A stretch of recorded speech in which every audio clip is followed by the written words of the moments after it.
Mga talata sa Biblia tungkol sa pag-aayuno.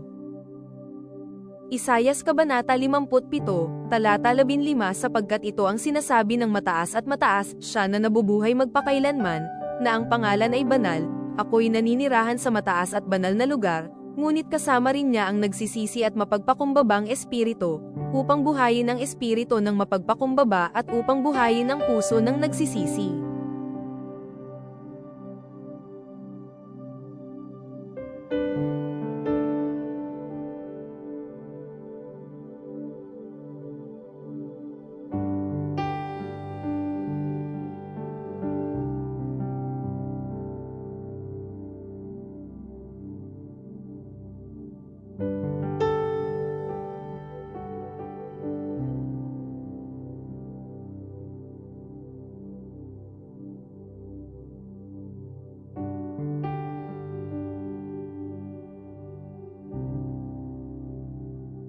Ikalawang Kronika Kabanata 7, talata 14 kung ang aking bayan, na tinatawag sa aking pangalan, ay magpapakumbaba at manalangin at hahanapin ang aking mukha at talikuran ang kanilang masasamang lakad, ay diringgin ko mula sa langit at patatawarin ko ang kanilang kasalanan at pagagalingin ko ang kanilang lupain.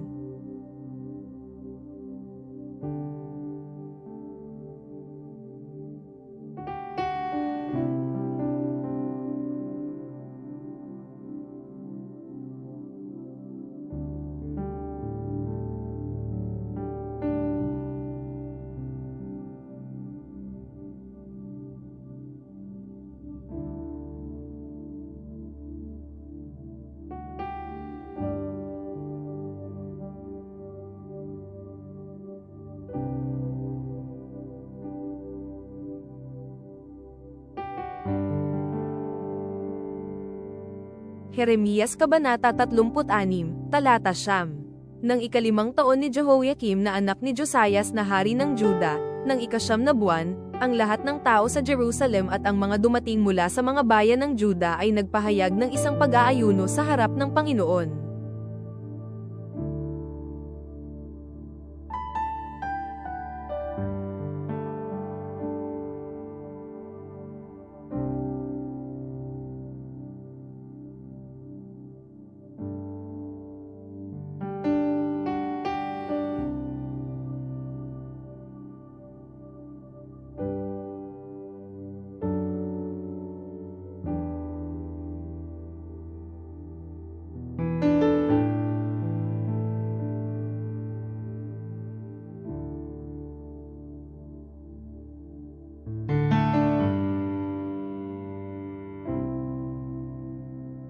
Tito Kabanata 2, talata 11 hanggang 12. Sapagkat ang biyaya ng Diyos ay napakita na nag-aalok ng kaligtasan sa lahat ng tao. Itinuturo nito sa atin na magsabi ng hindi sa kasamaan at makamundong mga pagnanasa, at mamuhay ng may pagpipigil sa sarili, matuwid, at makadiyos na pamumuhay sa kasalukuyang panahon.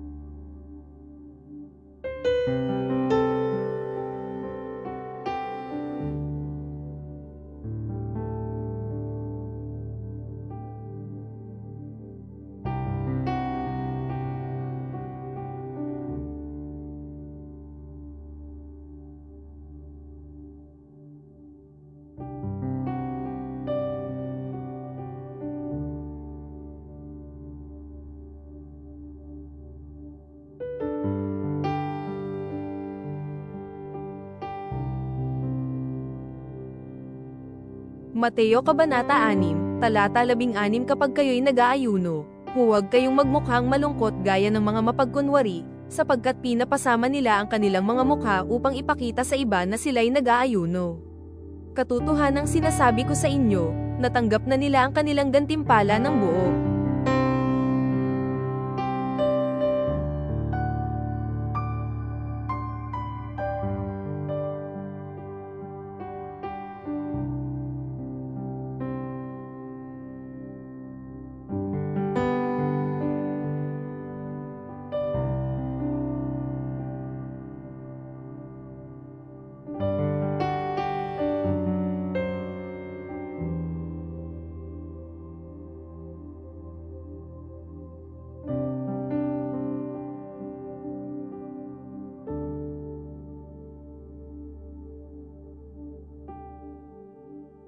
Isayas Kabanata 58, Talata 6. Hindi ba ito ang uri ng pag-aayuno na aking pinili, ang kalagin ang mga tanikala ng kasamaan at ang pagkalag ng mga tali ng pamatok, ang pagpapalaya sa mga inaapi at ang pagsira sa bawat pamatok.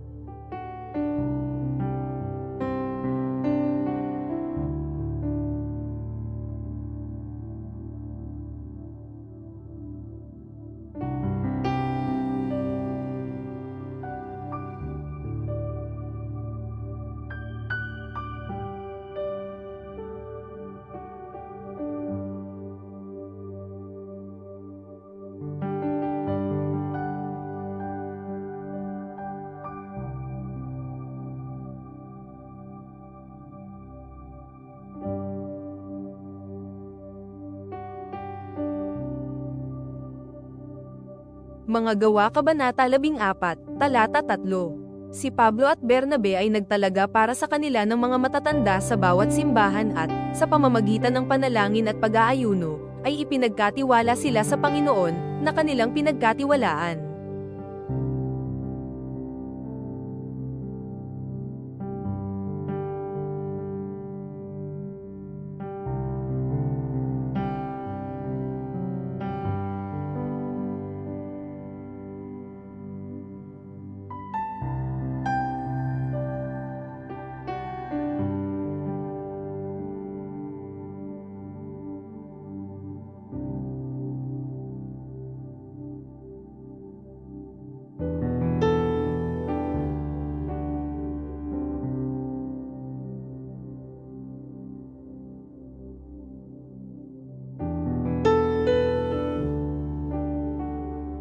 Mateo Kabanata 9, Talata 15. Sumagot si Jesus, paano magluluksa ang mga panauhin ng lalaking ikakasal habang kasama nila ang lalaking ikakasal?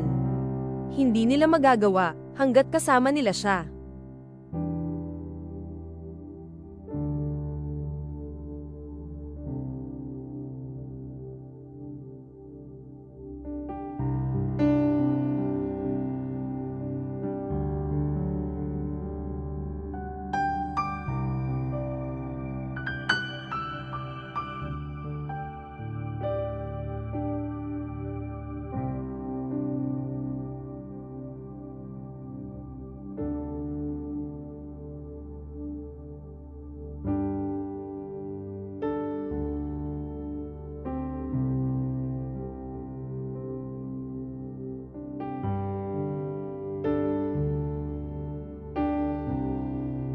Ikalawang Korinto Kabanata 10, Bersikulo 4. Ang mga sandatang ginagamit namin sa pakikipaglaban ay hindi mga sandata ng mundo.